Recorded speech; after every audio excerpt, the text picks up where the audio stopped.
Hey guys, so remember these milk carton water bottles that I sold last year and this year, I think, with the spices? Well, everything must go. They're going to be $5 each. They were $10 before. I have all these beautiful colors. I have green, black, white, orange, blue, and pink. The pink is very limited, however, but I have a good amount of all the other colors.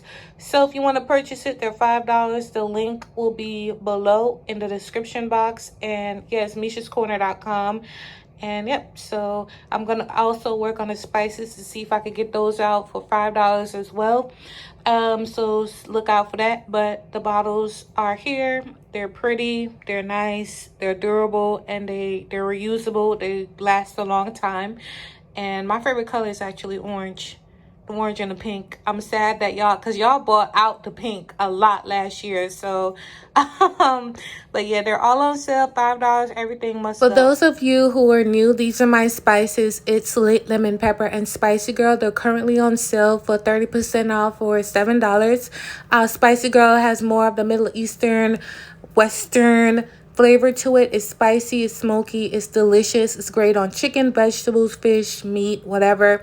And this is It's Lit Lemon Pepper, amazing on lemon pepper wings. So make sure you guys cop them. They'll be back in stock later on this year. So yeah, thank you for your support. Bye.